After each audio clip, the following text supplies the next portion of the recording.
It is said that around 2700 BC, China was ruled by the Yan Emperor, one of the legendary three sovereigns.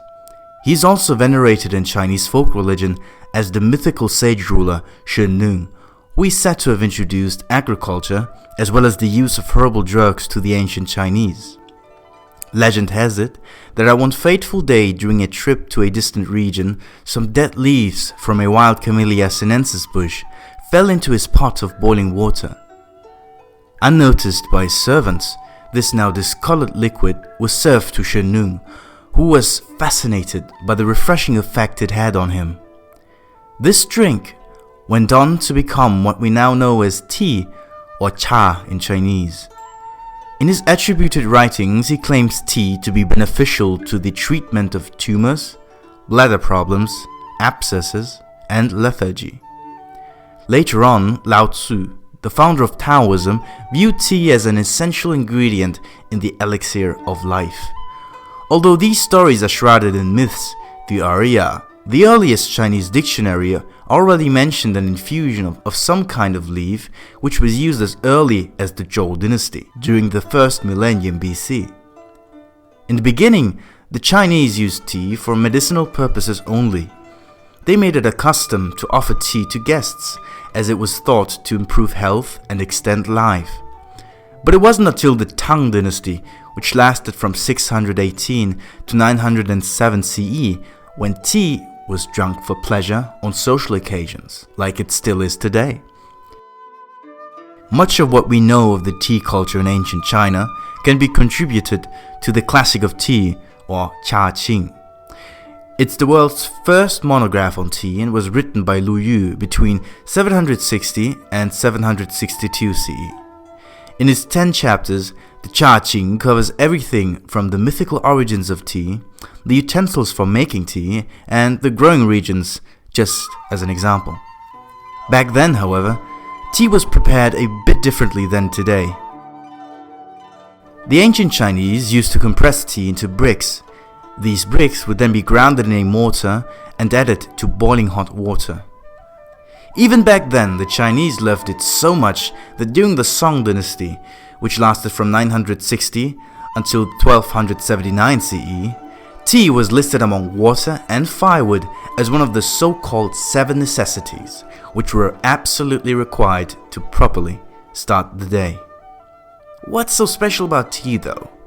A major reason for its popularity were the various stimulants that are located in the leaves. The most plentiful is caffeine, which constitutes around 3% of the dried tea leaves. Caffeine is a stimulant of the central nervous system. Chemically speaking, it's an alkaloid that is derived from xanthine. Interestingly, it's also chemically related to the guanine and adenine bases found in human DNA and RNA.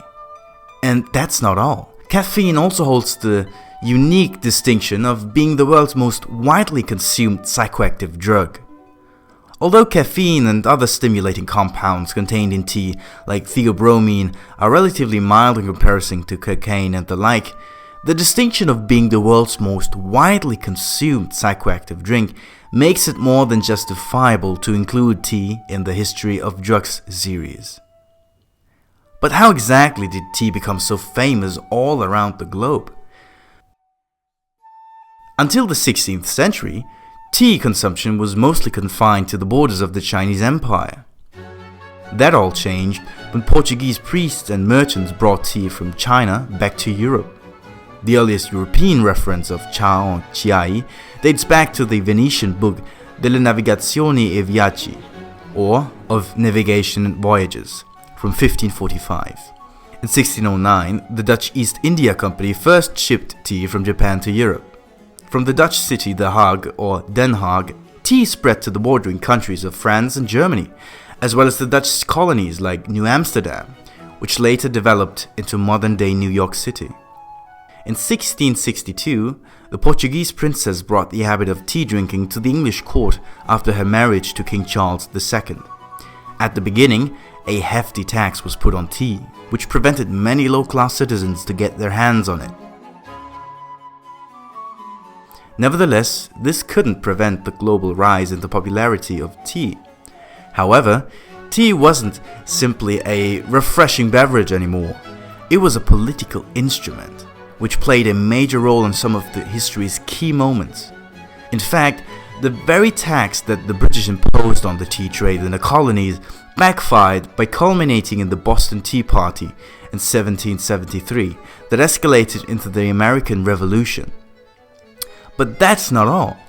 Because China had a monopoly on tea, this resulted in a very one-sided trade with the West, as the Chinese weren't particularly interested in what the West had to offer. To combat this indifference, the British grew opium in the Middle East and made the Chinese population dependent on it. Furthermore, they also tried to grow their own tea in their colony in India instead, which is how the nowadays popular Assam and Darjeeling teas came to birth. This, of course, did not sit well with the Chinese at all, who as a result took up arms against the British. This culminated in the two Opium Wars. However, this is a story for another day. Thanks for watching. Come back next week if you want to know more about opium and the Opium Wars. Subscribe to be notified, and please don't forget to like this video. If you like my content and want to support my channel, you're welcome to check out my Patreon page, linked in the description below, as well as on my channel page.